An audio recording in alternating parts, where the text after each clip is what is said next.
Hola amigos de Soy Yoruba, es un placer nuevamente estar con ustedes. Nos encontramos nuevamente en este bello país, en Cuba, y en especial estamos en el centro histórico, estamos en La Habana Vieja y en un lugar mágico, un lugar imperdible para todos los adoradores, en este caso, de la cultura yoruba, Lukumi, todas las personas que siguen estas manifestaciones, pero también todas aquellas personas que quieran saber acerca de la cultura y de la mezcla que hay entre el África y en este caso de Cuba. ¿Y en dónde nos encontramos?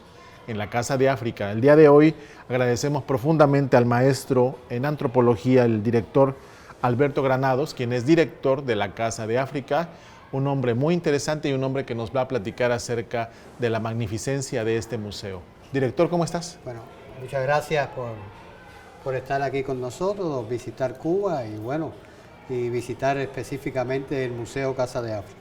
Como bien has dicho, bueno, es una institución cultural, no es una institución religiosa, es una institución cultural que se dedica fundamentalmente a divulgar la historia, la cultura y el arte del África contemporánea.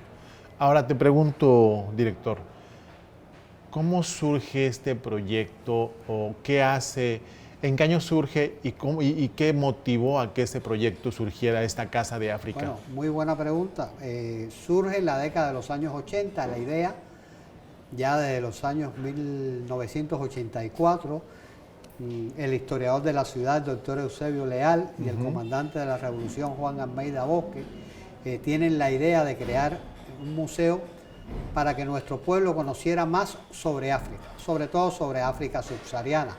Hay que tener en cuenta que en esa década había un gran intercambio ya visible entre Cuba y África y Cuba. Centenares de cubanos iban a cumplir misión internacionalista a África y centenares de jóvenes africanos venían a prepararse a Cuba. Entonces era muy interesante, era muy importante que nuestros pueblos, los familiares de esos internacionalistas, conocieran un poco más sobre la historia del continente africano.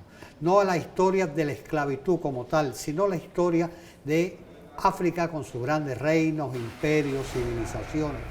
Y bueno, cómo hacer un museo con características diferentes a lo que existían en el mundo hasta ese momento.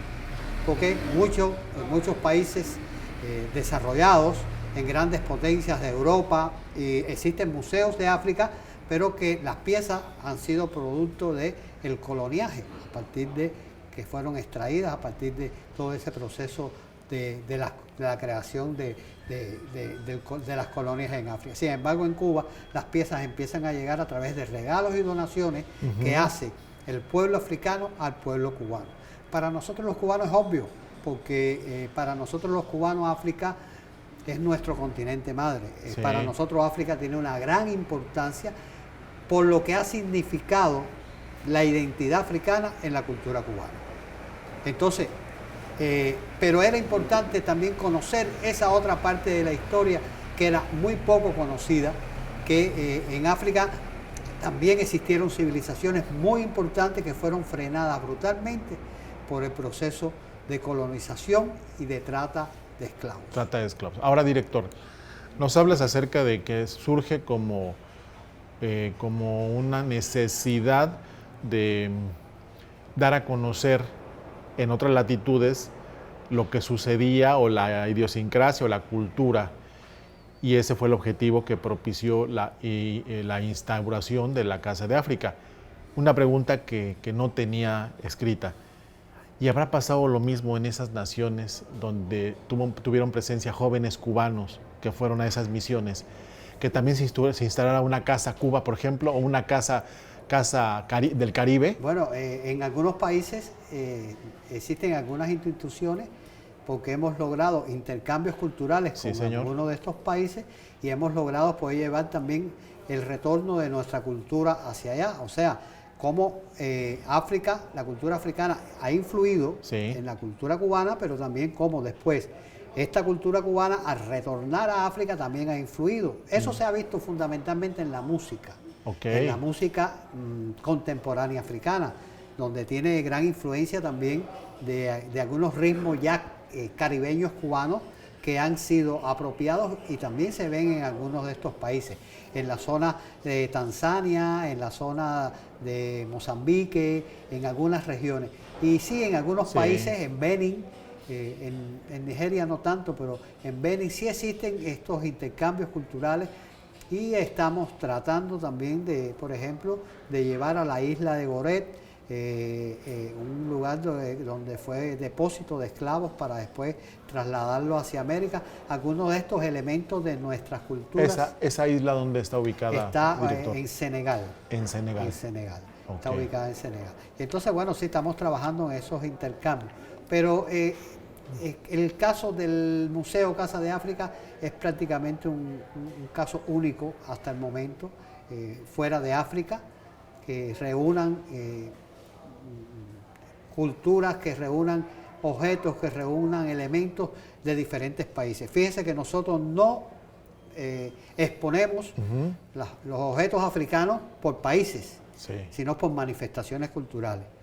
Máscaras, instrumentos musicales, vestuario, taxidermia, trabajo en marfil, armas, trabajo en cestería. ¿Por qué? Porque rompemos también con esas fronteras artificiales que creó el colonialismo. Entonces, creemos que es más hermoso poderlo representar o por área geográfica o por manifestación cultural. Okay. No obstante, siempre, como representamos a un continente entero, prácticamente todo el año estamos festejando la independencia de un país africano. Entonces, dedicamos una exposición especial a esos países. Ahora, en septiembre, vamos a festejar la independencia de la República de Mali, en octubre la independencia de la República Federativa de Nigeria, y así cada mes tenemos una o más celebraciones donde entonces sí mostramos objetos específicamente de esos países. ¿Cuentan ustedes con presencia de las embajadas o de la gente siempre. de sus países?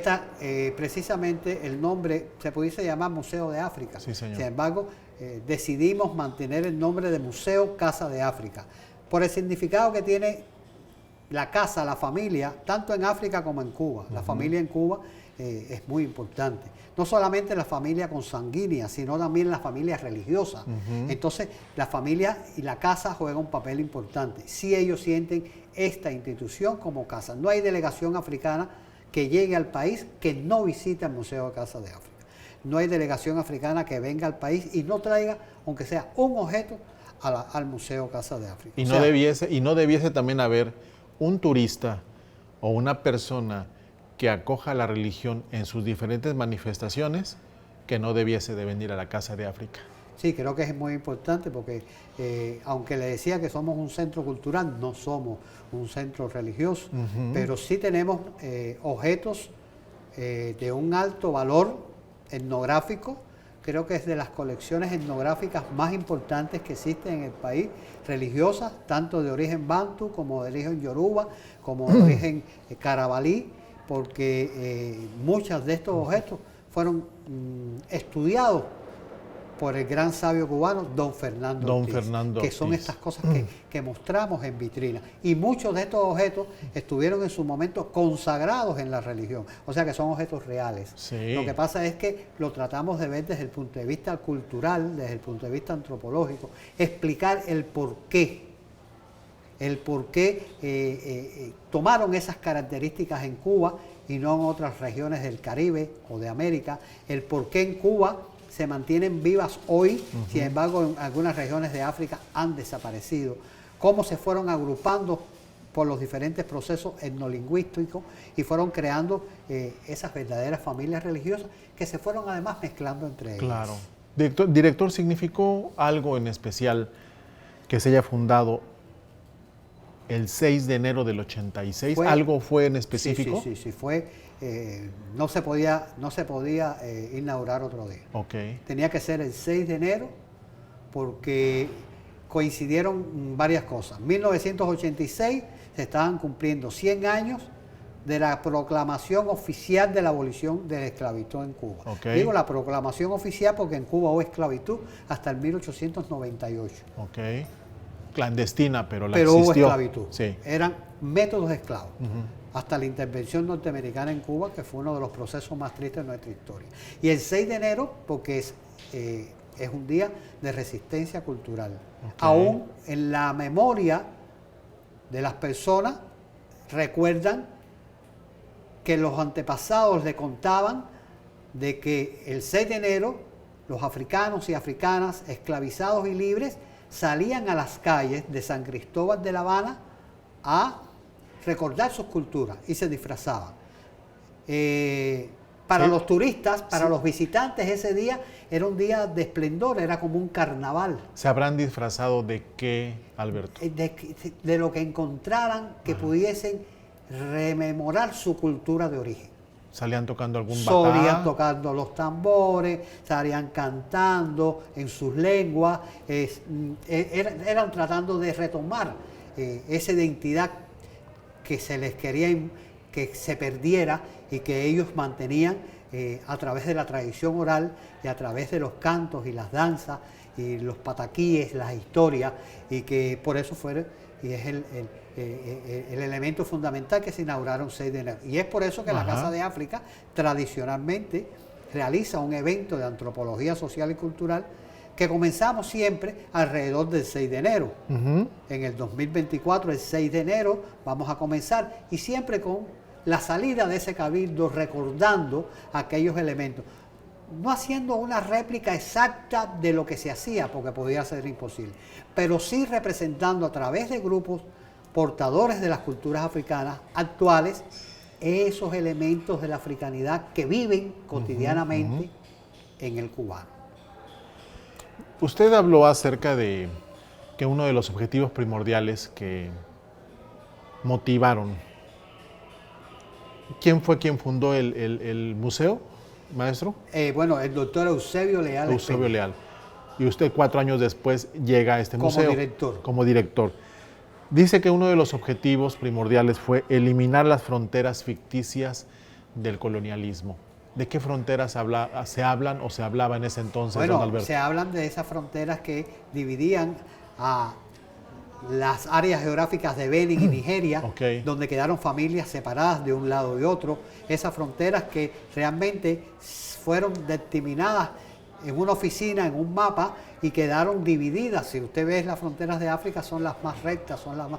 Entonces, de esas fronteras precisamente estamos hablando. Aquellas fronteras donde se repartieron a África en un lugar donde quedaron pueblos y familias prácticamente difundidas, se les impuso un idioma, un lugar se habla francés, en el otro se habla inglés, depende el coloniaje que haya en el sentido, y de esas fronteras son precisamente las que estamos hablando. Entonces quizá ese habrá sido también uno de los motivos por el cual en las diferentes muestras o salas que encontramos no es la sala Etiopía, no es la sala Nigeria, para no hacer esa porque museográficamente nos dimos cuenta en un momento determinado que quisimos hacerlo así, porque cuando comenzaron a llegar los objetos venían los países que querían verlos representados en su stand, pero se convertía más que en un museo, se estaba convirtiendo como una zona de feria, porque Angola tenía su área, después pasabas al Congo y hay cosas que son del Congo, pero se repiten en Angola también, entonces y si esto es del Congo o es de Angola, porque puede haber una pelea de identidad. Entonces, por eso decidimos, si vamos a mostrar muebles, mostramos muebles, si vamos a mostrar instrumentos musicales, mostramos instrumentos musicales, si vamos a mostrar máscaras, mostramos máscaras. Encontramos diferentes salas con diferentes elementos. ¿Qué podemos encontrar? La gente que viene al Museo Casa de África, ¿qué puede encontrar? Lo primero que tratamos de representar en la planta baja del museo es cómo llega África a Cuba. O sea, cómo llega la cultura africana de Cuba. Bueno, llega esclavizada. Llega a partir del proceso cruel de la trata esclava y de la esclavitud. Por lo tanto, esa cultura ya, desde que llega, es una cultura de resistencia. Es una cultura a la cual al llegar todo le es diferente y se le empiezan a imponer nuevos elementos culturales. Por lo tanto, tratamos de explicar ese proceso de la esclavitud, que hay veces nuestros hermanos africanos nos preguntan, bueno, si es un proceso tan cruel, ¿por qué ustedes hablan de la esclavitud? Bueno, porque es necesario no olvidar la memoria histórica, para que procesos como esos no se vuelvan a repetir en la historia, porque eso marcó a África, pero también marcó a América, y también marcó a Cuba en particular. Claro. Por lo tanto, eso es lo primero que se encuentra. Se encuentran esas salas donde se explica un poco todo el tema de la esclavitud relacionado con las plantaciones de caña de azúcar, porque aunque trajeron esclavos para diferentes labores, Sí. fundamentalmente eran para las plantaciones de caña. Los ingenios azucareros, Los ingenios azucareros. esos estaban ubicados en todo el país. A lo largo de todo el país, que fueron transitando en el tiempo del oriente al occidente y que quedó más bien ya en la segunda mitad del siglo XIX muy bien establecidos y marcados en toda esa zona de Cienfuegos actualmente, de Matanzas y de la parte este de la provincia de La Habana, donde había muchas fábricas de azúcar y por supuesto mucha cantidad de mano de obra esclava, y aún existen en esos lugares una gran presencia de esas culturas vivas, porque siempre resalto que estas culturas en Cuba están vivas. Exactamente. Están vivas. Y bueno, después posteriormente, como un segundo elemento, tratamos de explicar las salas africanas con todas sus manifestaciones, que tenemos 2 pisos a las cuales le dedicamos ese proceso, y este lugar donde estamos, Sí. que es el lugar de la sala etnográfica de las culturas africanas en Cuba, donde se trata, se quiere dar a conocer la presencia de las principales manifestaciones religiosas de origen africano en Cuba, hablando de la santería, con la regla de Ocha, hablando del palomonte, hablando de la bacuá, relacionándolo con la obra y la figura de don Fernando Ortiz. Don Fernando Ortiz, personaje al que muchos, maestro, le han llamado el tercer descubridor de Cuba. ¿Por qué razón lo citan así? El término lo dio un gran historiador cubano, Juan Marinero, cuando a la hora de clasificarlo, lo comparó con el llamado descubridor que no descubrió, que fue Cristóbal Colón al llegar a las Américas. Humboldt, que hizo muchas trabajos y investigaciones también sobre las cuestiones geográficas, climáticas, mineralógicas de Cuba. Y Ortiz, ya a principios del siglo XX, comienza a acercarse a los estudios etnográficos de la presencia africana en la cultura cubana. Ortiz es un proceso muy interesante de evolución de sus primeros estudios hacia los últimos, cómo fue cambiando su mentalidad y su forma de ver hasta llegar a decir de que sin África Cuba no fuese Cuba. Y por eso es que se le considera el tercer descubridor, porque fue capaz de llevar, por ejemplo, los tambores y cantos y danzas yorubas, locumíes, a las universidades. Okay. Fue capaz de realizar estudios donde demostrara la importancia de estas culturas africanas en Cuba y que dio inicio a investigaciones posteriores que se hicieron. Entonces abrió un camino, creó ese concepto que aún se mantiene y tiene un gran valor, que es el concepto de transculturación, que es un concepto dialéctico porque no niega que la transculturación sigue haciendo. De hecho sigue. Los religiosos de hoy no piensan igual que los del siglo pasado y muchísimo menos del siglo antepasado. Al ver las imágenes que tienen las tallas, vemos cómo fueron cambiando. Tallas primeras hechas por africanos y descendientes africanos, donde hacen las tallas y aún mantienen los peinados y las marcas tribales, a tallas después que comienzan a vestir para poder enmascarar, a tallas donde hoy puede ser un objeto de un souvenir que tú vistas, sí, y claro, ese es tu talismán religioso como tal. Por lo tanto, ese concepto de transculturación, y de ahí es que además de considerarse el tercer descubridor, a mí siempre me gusta denominarlo como un gran sabio cubano. Ok. Cuando usted nos hablaba al principio, director, acerca de que nace este proyecto, Museo Casa del África, con donaciones. Esas primeras donaciones, ¿de quién habrán sido y a quién fueron? Yo he leído por ahí que las primeras fueron obsequiadas, hechas al comandante Fidel Castro. Sí, sí, exactamente. ¿Es cierto ese Es dato? cierto, sí. ¿Y de qué naciones o de qué gobiernos habrán sido las primeras? De Angola, Angola. de Nigeria, del Congo, fueron prácticamente masivos, porque todos querían verse representados en Cuba, todos querían de alguna manera agradecer a Cuba lo que había hecho por mucho de la independencia de estos países. Entonces se vio por varios países, pero bueno, tenemos una gran colección de Angola, de casi muchos presidentes comenzaron a enviar, pero ya después se convirtió en delegaciones oficiales que venían, los propios embajadores cubanos que estaban en África, se les obsequiaba y ellos obsequiaban al museo, o sea que siempre ha sido este proceso de la donación como tal. Ok. Se habla de la influencia o el aporte de África a Cuba. Usted en su carácter de etnólogo, en su carácter de estudioso, más allá de ser el director del museo, pues también usted tiene un estudio amplio sobre este tipo de culturas, manifestaciones.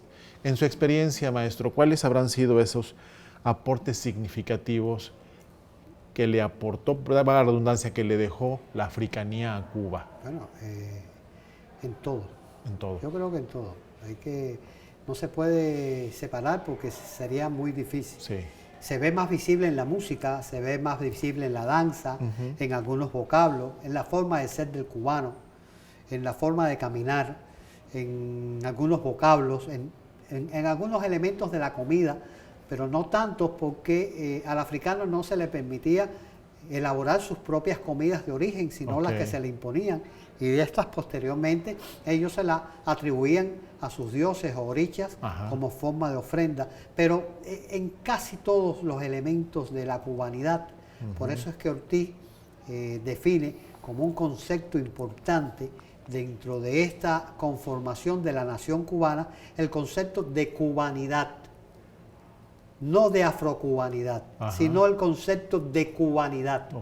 Y dentro de ese concepto de cubanidad viene todo mezclado. No podemos olvidar lo hispánico, lo ibérico, lo europeo, no podemos olvidar lo antillano que entró después, lo asiático que llega, y todo eso se fue mezclando en diferentes elementos culturales, porque las primeras oleadas de asiáticos que llegan, fundamentalmente, que fueron traídos como mano de obra, pero que realmente llegaron como esclavizados también. ¿Y con quién se fueron mezclando culturalmente ellos? Si eran hombres exclusivamente. Bueno, ya con esa mujer mestiza cubana que era libre, o con esa africana que era libre, y ahí comienza a formarse esa mezcla. Y después, posteriormente, llegaron también de otras regiones de Europa, también oleadas de europeos que también se fueron mezclando, se fueron mezclando con eso. Por lo tanto, es que la africanidad en la cultura cubana no lo puedes ver como un elemento aislado de la cultura. Está todo mezclado en ese gran ajiaco cultural que definió don Fernando Ortiz. Cuando hablamos de ajiaco, director, generalmente viene a la imagen del religioso, del practicante yoruba lucumí, un plato con una cabeza de cerdo, viandas. Cuando hacemos esa transpolarización de ajiaco cultural, ¿a qué se está refiriendo? Precisamente, bueno, a ese elemento de la mezcla de todas estas culturas. De las mezclas de toda la cultura, porque Ortiz definió que el gran recipiente, donde se iban a introducir todos estos etnos y todas estas culturas, era precisamente la isla de Cuba, que estaba en la zona del Caribe. Y ahí se fueron mezclando, pero cuando llegan las primeras culturas, que son las ibéricas, en el llamado proceso de conquista y colonización, ya en Cuba y en el Caribe existían culturas. Ya los caribes habían llegado a Cuba y ya se había producido un proceso de transculturación entre ellos, que no eran culturas tan evolucionadas como las europeas, ni siquiera como las africanas, pero eran culturas que tenían sus religiones, que tenían su espiritualidad, que tenían sus elementos culturales como tal. Sobre esa base comienzan a introducirse todos estos elementos, sin que uno supere al otro. Ok. También hubo un proceso de oposición fuerte a ese colonialismo, esa esclavitud, y eso fue el cimarronaje. Aquí no hay esa presencia. Sí, como no. También muy lo hay. fuerte, muy fuerte. De Siempre hecho, lo hubo. siempre lo hubo. Siempre lo hubo. Y aquí en este museo hay reflejado parte de ese cimarronaje. Sí, como no, en la sala de esclavitud hay parte. De hecho, le iba a preguntar eso, director. Dentro de las ¿cuántas salas cuenta el museo? Bueno, cuenta con 3 pisos. 3 pisos. Organizados en varias salas. Ok. Pero son 3 pisos en los cuales se distribuyen todos estos elementos. Sí. Y es la primera planta, bueno, dedicada sí. a este tema de la esclavitud como tal. Sí, de hecho, tengo en mis apuntes que las salas que generalmente más atraen a la gente, más gustan, viene a ser la sala de la esclavitud, que ya usted nos dijo que está en el primer piso, y también la de la religiosidad popular. Que hay algunas otras que yo les recomiendo a los amigos de México, a los amigos, pues en este caso con una presencia en Colombia, una presencia Venezuela. en Brasil. Brasil yo le puedo decir que es una gran potencia, porque en Brasil es, como lo es Cuba, multicultural, pero en Brasil tienen la presencia de la regla de Ocha, Ifá y Xexé, que es lo tradicional, y tienen candomblé, nada más. Entonces yo los invito a que vengan, pero es venir con tiempo. Venir al Museo Casa de África es venir con 2, 3, 4 horas, porque vale la pena detenerse en cada una de las vitrinas, leer, tirar la foto, claro, si lo permite el museo, si lo permite la obra, porque recordemos que también el flash fastidia, es dañino para muchas cosas, y venir a leer y llevarse esa vivencia. Yo le puedo decir, director, y se lo digo no por quedar bien con usted, sino como un halago real a su trabajo y a lo que han hecho. Un servidor que he tenido la oportunidad de estar, por ejemplo, en el Louvre, en Francia, un par de veces, 3 veces he ido a ese museo, y me ha tocado ver tanto la obra o las muestras permanentes, que siempre están ahí, y las temporales. Me tocó estar en una que fue Babilonia, era una cosa espectacular. Amigos de Soy Yoruba, este museo no le pide nada al Louvre. Bueno, sí pedimos algo, que ayuden de una otra forma, quizá económicamente, porque a lo mejor no es la misma cantidad de turistas los que llegan a esta hermosa parte, como lo es Francia, pero no le pide nada, y se los aseguro, yo como una persona que he tenido la oportunidad de conocer por el trabajo de Soy Yoruba y en lo personal muchos lugares, este es un lugar mágico, es un lugar bello, es un lugar hermoso, es un lugar lleno de historia, y es tener un África pequeña, porque es un África pequeña en un espacio de 500 metros cuadrados, es un África pequeña y es algo maravilloso. Le pregunto, director, dentro de las muchas actividades que se están realizando aquí en la Casa de África, hay un proyecto muy hermoso, que es el proyecto sociocultural que implica la educación de niños y niñas. ¿A qué se refiere? ¿Cómo surge esta iniciativa? Bueno, esa es una iniciativa también que no es exclusiva de la Casa de África, sino de la oficina del historiador de la ciudad.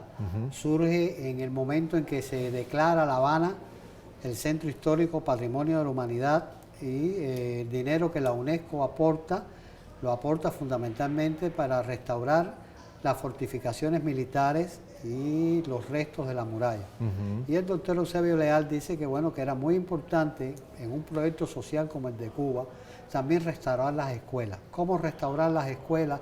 Con el apoyo de fondos de la UNICEF, de la propia UNESCO, de otras organizaciones internacionales, sin que se afectara el proceso docente educativo. Bueno, fue trayendo a los niños a los museos y creando el proyecto de Aulas Museo, que ya también tiene más de 30 años. Hoy comenzó precisamente el curso de las Aulas Museo. Nosotros tenemos un grupo de niños de la Escuela Ángela Landa, una escuela que queda cercana de aquí de la enseñanza primaria, y estos niños de 4º grado pasan el día aquí y aprenden sus asignaturas normales, como la aritmética, la lengua española, ciencia, historia, pero también nosotros les enseñamos sobre las culturas y la presencia africana en la cultura ¿Qué cubana. tiempo tendrá ese proyecto que se echó a andar? 30 años. 30 años. Usted, Alberto, en su carácter de etnólogo y en su carácter de director desde hace 32 años de este centro, usted ha visto que ese programa ha influido para que muchos muchachos, hoy niños, unas criaturas que están aquí abajo tomando clase, para que muchos de ellos se hayan convertido en etnólogos, antropólogos, sociólogos, ¿sí? Por supuesto, pero sobre todo también para educar a la familia en el cuidado del patrimonio. Y lo importante es que después, al salir del museo, no es que se alejan del museo, sino que se convierten en un público propio del museo. Ya hoy regresaron los que pasaron a la enseñanza secundaria. Sí. Hace unos días pasaron los que estaban, pasaron en primaria aquí, pero hoy están en el preuniversitario. Se vuelven como un público propio y recuerdan con alegría haber estado y haberse educado aquí en el Pero ¿sabes museo. qué, maestro? No solo eso también, sino también se vuelven embajadores de su propia cultura. Y te voy a comentar algo, maestro. Me llama la atención a mí como mexicano, como norteamericano, latinoamericano, ver que con quien tú conversas en la calle, lo mismo el hombre que anda en el taxi, en el auto, le preguntas de un tema y te sabe de historia. Una fluidez te lo sabe, y eso es una iniciativa, seguramente es el resultado de todos estos muchos proyectos que hay desde la infancia. Por eso, una recomendación muy especial, porque este programa no solo lo ven religiosos, no solo lo ven practicantes, también lo ven mucha gente que está interesada en la cultura en diferentes países, municipios, regiones. Vamos a seguir invirtiendo a los niños, no se les olvide, los que son gobernantes, los que tienen el poder de firmar un decreto, los que tienen el poder por ahí de cambiar alguna iniciativa, hay que seguirle invirtiendo a la educación, hay que seguirle invirtiendo a nuestros niños. Te quiero preguntar, Proyecto Árbol de la Palabra, otro gran proyecto que también está aquí presente. Sí, eso es un proyecto que realizamos no solamente con los niños del aula museo, sino con niños y jóvenes de la comunidad, en el cual a partir de esa fábula de la tradición oral, que debajo de un gran árbol se hacen historias, cuentos. Nosotros cada mes tenemos ese espacio, que donde también denominamos el espacio del griot, el espacio de ese personaje africano que cuenta historias, que hace historias, griot. Y entonces es un espacio fundamentalmente para niños y adolescentes. No es el único, también tenemos espacio para niños con dificultades de aprendizaje. Todos los miércoles tenemos niños síndrome de Down que vienen al museo, y a partir de un proyecto de la profesora y doctora Georgina Fariña, el proyecto de psicoballet, que a partir del baile, a partir de la danza, influye en la psique de los muchachos. Además, un proyecto muy interesante, porque es un proyecto que, además de tener a estos jóvenes, estos adolescentes y niños, también incluye a la familia, porque hay veces hay que darle participación a la familia, hay que enseñar a la familia a atender las dificultades que pueden tener sus propios hijos o sus propios familiares. O sea, que no es solamente el aula museo, no es solamente el árbol de la palabra, no es solamente, es que el museo se ha convertido en un centro para el conocimiento de las culturas africanas en los diferentes niveles de enseñanza, llegando hasta la universidad, a través del Colegio San Jerónimo de La Habana, que es el colegio al cual pertenece esta institución cultural. ¿Retos que enfrenta el museo hoy día? Muchos retos. En primer lugar, poder mantener el museo, que sea atractivo. En segundo lugar, poder dar un servicio que las personas cuando vengan nos expresen eso mismo que usted nos dijo, se ve muy bien cuidado, se ve muy bien atendido, que las personas que trabajan en el museo se sientan parte del museo y eso lo expresen. Siempre se lo digo a mis trabajadores. Hay veces la última cara es la del director, porque es la que casi nadie ve. Sí, señor. Cuando usted entra, esas personas, esas veladoras, esas personas que están frente al museo, que sean atentas, que sean sonrientes, que den un servicio de excelencia, porque eso es lo que se van a llevar y lo que las personas van a transmitir de cómo somos los cubanos. Ok, cuando tú hablas de mantener el museo, estás hablando de la cuestión económica. ¿Aquí cómo se mantiene este museo? Bueno, este museo lo mantiene el Estado. Ok. Lo mantiene el Estado. Es un museo que se mantiene a través de la Oficina del Historiador de la Ciudad, el Estado lo mantiene. Pero bueno, eso no conlleva que todos contribuyamos para poderlo mantener como está.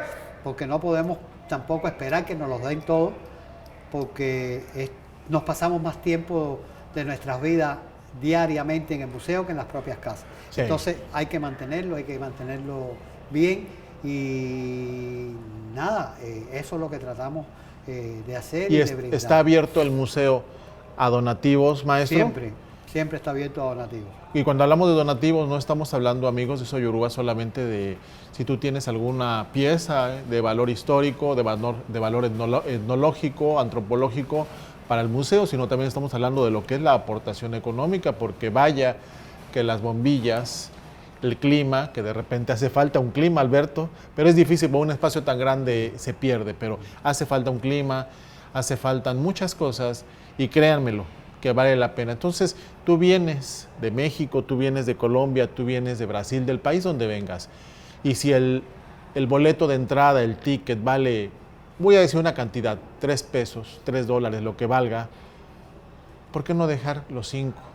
¿Por qué no dejar los 10? Es importante porque este tipo de iniciativas, más allá de ser auspiciadas por un gobierno, es gente como Alberto, es gente como todos sus colaboradores quienes dejan su alma, dejan un pedacito de ellos en cada uno de los objetos. Están resguardando lo que otras personas hicieron, están dándole vida a están dejando su vida por darle vida a lo que otras personas hicieron. Pues es justo también reconocer el trabajo de esta gente. Alberto, ya para terminar, te pregunto, hay un aula, taller muy especial dedicada al pensamiento del Che Guevara.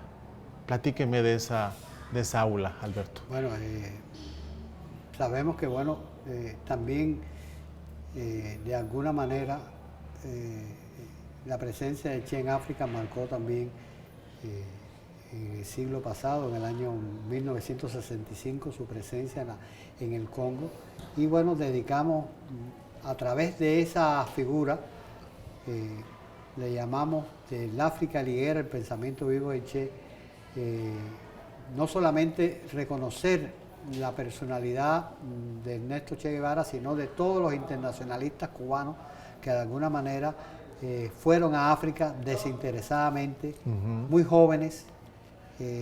Creo que eso es algo que tenemos que continuar trabajando, de hecho lo estamos haciendo con colaboración de otras instituciones y colaboración de otros amigos, sí, de retomar la historia de todos esos hombres y mujeres que fueron a África dejando sus familiares, sus padres, hay veces a sus hijos recién nacidos, otros muy jóvenes, y algunos no regresaron porque dejaron su vida allá, y que Cuba de esa misión no trajo nada más que los cuerpos de sus mártires.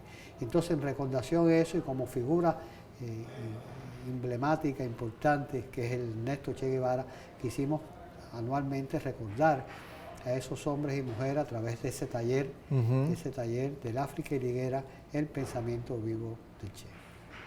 Es cierto que don Alberto Granados, papá, fue amigo muy cercano, un hombre muy cercano al Che. Bueno, aunque eso no tiene nada que ver con el museo, pero sí, no tiene nada que ver con el museo, pero realmente sí tengo el honor de ser el hijo de Alberto Granados, el amigo de Ernesto Guevara, porque cuando ellos se conocieron en Argentina, padre argentino, el Che era argentino, y después, bueno, el triunfo de la revolución, mi padre decidió venir a Cuba, donde trabajó hasta los últimos años de su vida. Sí, fueron amigos siempre. ¿Te llegó a platicar, don Alberto Granados, papá, sí, de este personaje? Sí, cómo no, mucho.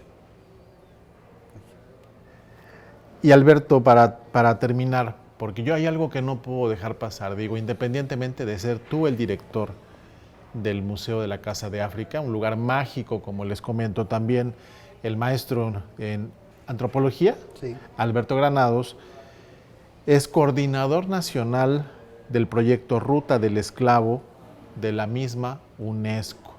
Es algo, también es un trabajo muy meritorio. Le pregunto a Alberto, ¿cómo llega Alberto Granados a ocupar ese puesto de coordinador nacional en Cuba de ese famoso proyecto La Ruta del Esclavo de la UNESCO? El próximo año se va a cumplir 30 años de la creación de ese proyecto de la UNESCO, del cual Cuba es fundador y la Casa de África también es fundador.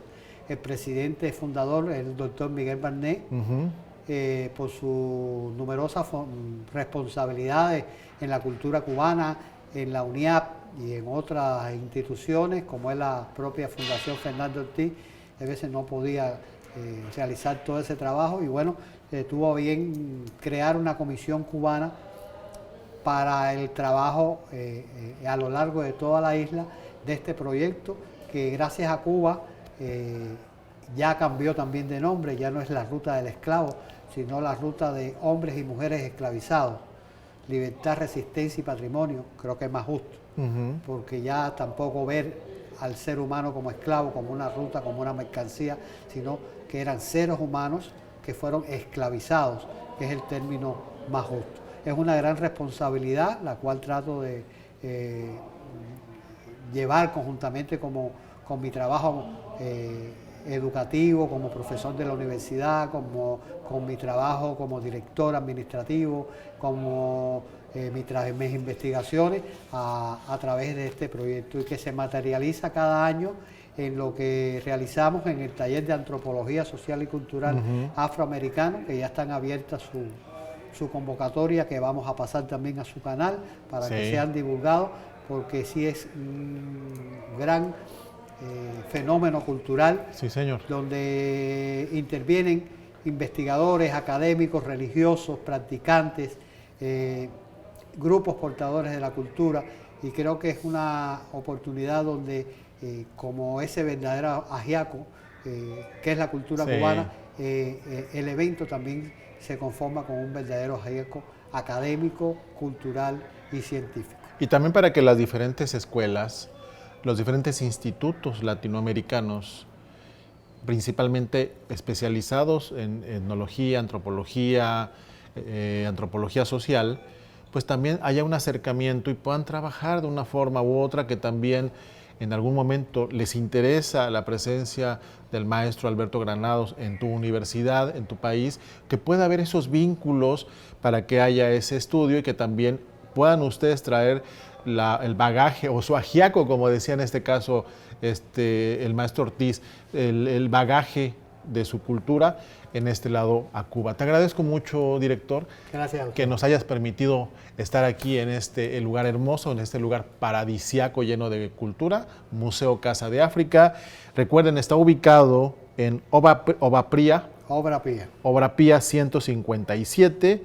Estamos hablando del centro histórico en La Habana Vieja, un lugar maravilloso, un lugar que no te puedes perder, practicante o no de la cultura yoruba, un lugar ubicado aquí en Cuba, en La Habana. Muchas gracias, director. Gracias. Y nos vamos en la próxima emisión de Soy Yoruba. Recuerden sus manos arriba, recuerden darle like a nuestras publicaciones y bueno, esperamos contar con ustedes en la próxima emisión. Mi nombre es Ricardo Ochoa.